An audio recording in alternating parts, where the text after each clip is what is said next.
you've got a toddler who is picky, you may be totally stressed. While it is age appropriate, it doesn't make the day-to-day feeding and cleaning and providing nutrition for your child any easier. When toddlers refuse to eat, it can be due to many reasons. And unless you understand these reasons, it will continue to frustrate you.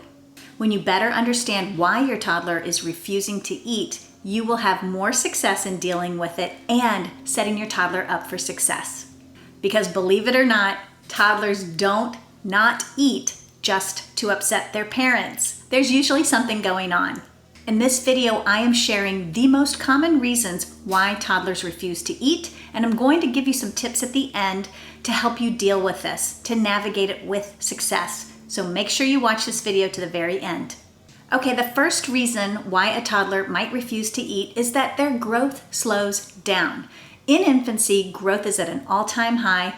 In fact, it's as high as the growth during adolescence. This growth slows down once the kids hit their toddler years. They actually lean out, they thin out, and this is all because their appetite decreases and their growth sort of levels out and slows down.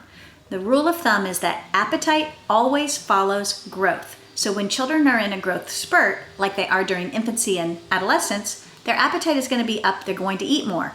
When they hit these leveling out phases like toddlerhood, which it comes down after infancy, their appetite is going to follow and they are going to eat less. The second reason why toddlers might refuse to eat is that they are becoming more independent, more curious, and they are becoming little explorers. They are distracted by the world around them. Food is important, but it just isn't as important as it used to be. So developmentally, it is completely normal for a toddler to be distracted, to want to do other things besides eat. The third reason, food neophobia. I've done another video on this topic, but basically food neophobia is fear of new food. So toddlers get very comfortable and they like what they like. But our job as parents is to push the edge, push the needle, and introduce them to lots of new foods that they've never experienced before. Flavors, textures, and appearance of food can make a toddler hesitant. This fear of new food or food neophobia can be a really good reason why it seems like your toddler does not want to eat.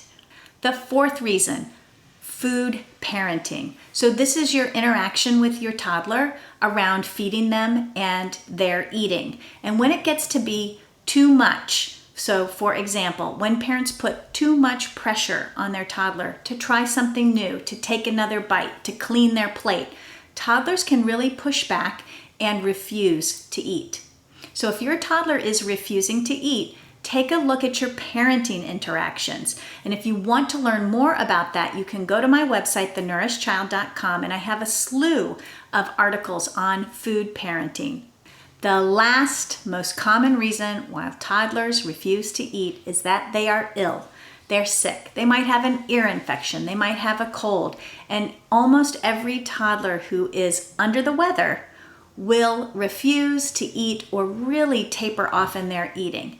Remember, the most important thing to keep in mind during these times is to keep your toddler hydrated. So, I promised some tips for helping your toddler eat well and weathering this storm of refusal or food refusal.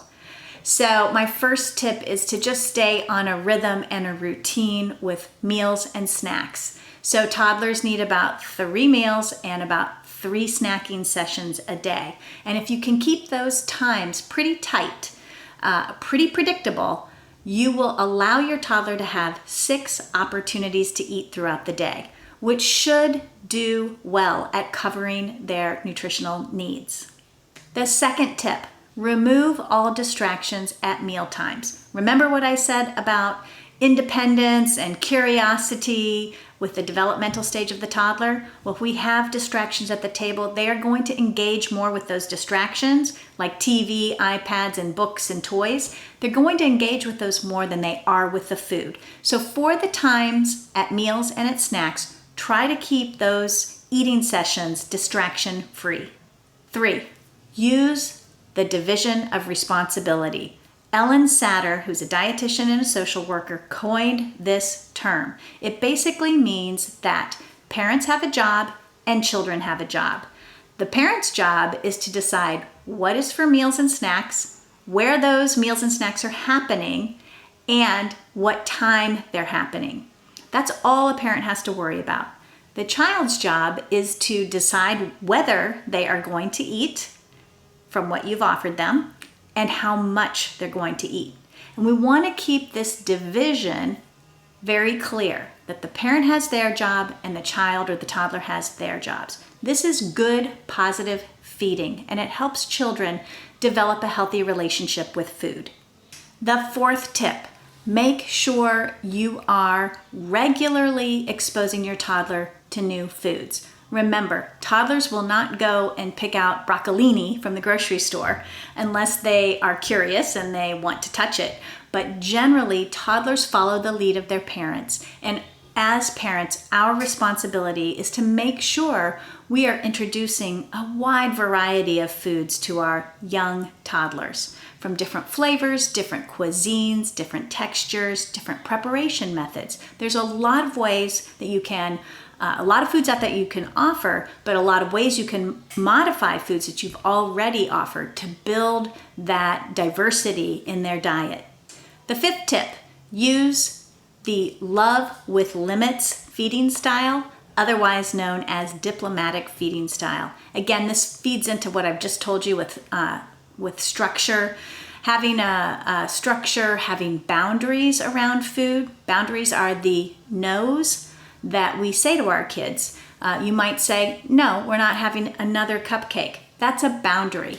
Or another boundary would be, the kitchen is closed. It's not time for meals and it's not time for snacks. The kitchen is closed. Again, boundaries help you uphold your structure and it helps children regulate their eating.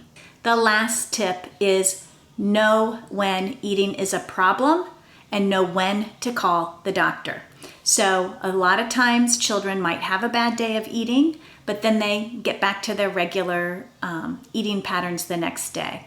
So don't panic if your child refuses to eat, but do know and watch and monitor so that if things are really getting off track, your child's getting dehydrated, they haven't eaten anything for 2 or 3 days, that you know when to get the doctor involved. That's it for today. If you want a great resource in helping your toddler develop healthy eating habits, check out my latest book, Kids Thrive at Every Size, How to Nourish Your Big, Small, or In-Between Child for a Lifetime of Health and Happiness. We start this book at age 3. Yes, believe it or not, that decade between age 3 and 13 is the time of life where your toddlers, your children, and your preteens will follow your lead. And your job is to help them develop healthy habits that will support them their whole life. So I invite you to check out that resource. That's it for today. I'll see you next time on this channel. Take care.